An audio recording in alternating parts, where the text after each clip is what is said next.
on 105.9 FM and streaming worldwide on the WMAL app. O'Connor and Company.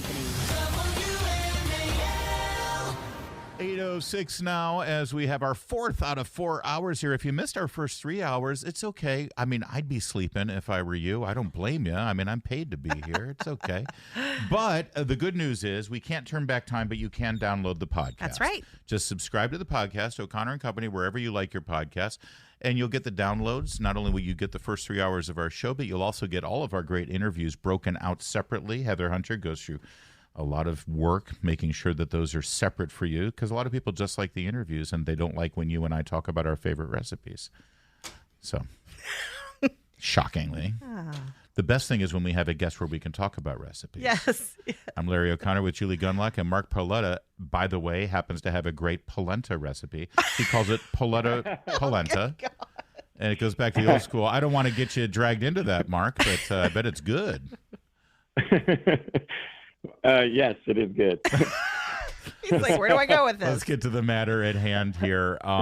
They now want Clarence Thomas to recuse himself regarding any case, really any case facing the Supreme Court. Yeah.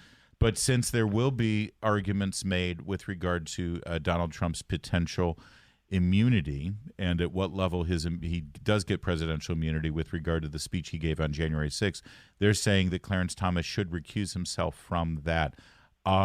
What is the argument that they're making here, and does it have any merit at all? Larry and Julie, thanks for having me on. It makes zero sense. There is no argument. It's all made-up standards. But the so-called argument is Justice Thomas will sit on this case on Thursday or on any January 6th related case. And because his wife, Ginny, who you know, who's a great conservative activist, well-regarded, had some views on the 2020 election, certainly, and concerns about voter fraud and voter irregularities, and she expressed them. Therefore, he has to recuse, and there is no reason for him to do that. There are many judges and justices who have had spouses in the past who have their own lives, professional lives, and express views on topics, and they don't recuse. That's not required under the law. Yeah. And that's what's so infuriating here. All this is... Well, Mark, really fast. I mean, the absurdity of saying that because a justice's spouse had views about the 2020 election, it's like these jurors who were accepted onto the jury in Manhattan for Trump who said that they had no opinion about Donald Trump. They're lying. Yeah, right. Everyone has opinions about Donald Trump. Everyone had opinions about the 2020 election. It's an absurdity to suggest that anybody didn't have opinions about the 2020 election. Right. And again, what's important to understand is that this has been going on since Justice Thomas got on the court and even before then. But recall, Ginny Thomas had made some comments back in 2012 or 2011 about Obamacare being a terrible policy law, a law that should be repealed by the Congress. And they wanted to impeach Justice Thomas because he sat on those cases. Legality to constitutionality. It's completely separate. But the left just wants come up with new standards, okay? These are not standards. These ethical recusal standards are not required of what they're trying to demand of Justice Thomas. And it's all to shrink the court right now, Larry and Julie. It's to get Justice Thomas off the court. Other justices like Justice, they've gone after Gorsuch, they've gone after Roberts, they've gone after Alito on so-called ethics claims to get them off the court so that the dwindling number of liberal justices get to decide the case. Yeah. That's what's going on here. Yeah, it's interesting. Nothing to do with ethics. Yeah, it has nothing to do with ethics. They are attacking Ginny Thomas to get to Supreme Court Justice Clarence Thomas. But in the reverse, I also see it that they're going after her. They're using him to go after her. Ginny Thomas has been a longtime political activist. She is very effective. She knows a lot of people in Washington. And don't you think in some ways this is a way of getting her to shut up by attacking her husband? It's sort of trying to intimidate her into being quiet in a way, saying, look, you're going to hurt your husband's career here if you don't shut up. Because she's effective. Yeah. Yes, I completely agree. And in fact, it's not just criticizing her. They went after her. I represented her in the January 6th investigation, which had no basis to look into her activities. And yet they dragged her in, right? They sent a document request, threatened her with a subpoena.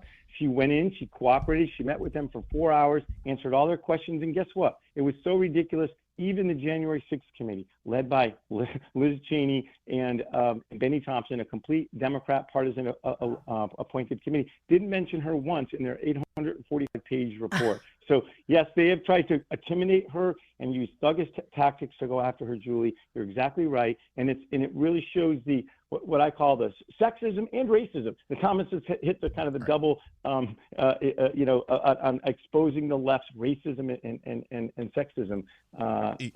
Yeah. If someone is looking at this, Mark, that isn't as plugged in, who doesn't follow the news on a regular basis or know what basic protocols are for the Supreme Court, or for that matter the federal bench in general, they might look at this and they say, well, that does seem like a conflict of interest. Or his wife is an activist, obviously there's some vested interest here. What is the precedent? What are the guidelines here for Supreme Court justices or for judges on the appellate bench or the federal bench in general to have to recuse themselves if there is a conflict? Does it have to be financial? What has been set forth up until this point? Yeah, there's a federal law, 28 U.S.C. 455, which essentially says if you have a spouse who's party to the proceeding, acting as a lawyer in the proceeding, is known to have an interest that could be substantially affected by the outcome of the proceeding, or is known or likely to be a material witness. Now, none of those things apply to Ginny Thomas, okay? And the idea that her views somehow, somehow disqualify Justice Thomas, so that's the law, okay? And the important thing, as I point out in my article that I wrote in the Federalist, and I've written many on this topic, is that there are other judges who sit, and like Ruth Bader Ginsburg, her husband was at a law firm, okay, the head of the tax practice, and his law firm repeatedly showed up before the Supreme Court representing clients, and she never recused, okay? The most famous example I talk about is this guy named Judge Reinhardt, who's on the Ninth Circuit. He's passed away now. His wife was the head of the ACLU Southern California chapter. There was a case that came before him which was on banning same-sex marriages in California back in 2011, okay? Her organization filed briefs in the case below, okay, on the district court. It went up to him. So think about that. On the legal issues at issue, if she files, okay, to say that this is unconstitutional, guess what? He writes a brief that says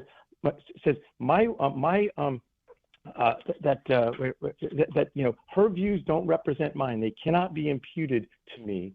And the left comes in and says, Mrs. Ribson's opinions, views, and public pronouncements of support for the district court decision below do not trigger any reasonable basis to question Judge Reinhardt's ability to honor his oath of office. I mean, that is Stephen Gillers, the number one judicial ethics on the left, filing a brief in the Supreme Court defending Judge Reinhardt with that language. Well, that's the slam dunk right there. I mean, for God's sake, if you don't see a conflict there are no spousal conflicts. It's ridiculous. And here's the best part. It says, no authority requires a judge to recuse based alone on the opinions of his or her spouse. Listen to this now. Only an outmoded conception of the relationship between spouses would hold otherwise, okay? I would say this, that same language shows the racism of it's outmoded perception. It should have never been a perception, but the racist old-time perceptions that somehow, I think what's going on here, because you see these memes on Twitter, right,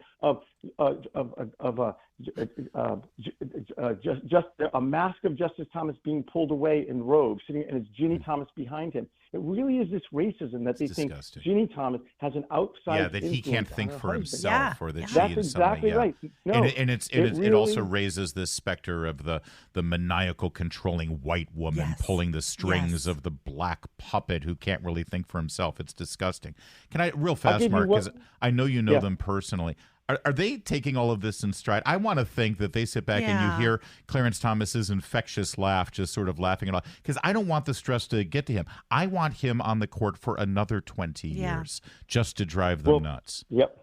I'll tell you too. So it's never fun, right? It's never enjoyable to be attacked repeatedly. He will never bow, but I can tell you, it's tough and it's never enjoyable to be smeared, right? But I want your listeners to know, Justice Thomas is now the 10th longest serving justice in our history. Today at 32 years and 182 days, okay, with over 750 opinions. So he is undaunted and unbowed, okay, and so he gets the longest record in about 4 years. But think about that. Since 1991, he's been on the court, It is the Thomas court. The court has come his way on so many opinions, but the left continues to attack him and his wife over made-up, vicious, double standards. I'm glad they're doing well. I'm sure it is tough, and we will keep them in our prayers always. Mark Paoletta, they're lucky to have you as a friend and advocate as well. Thanks for joining us. Thanks. Thanks for having me on. 8:16. Let's get to Jamie Whitten in the Hadid Carpet Cleaning.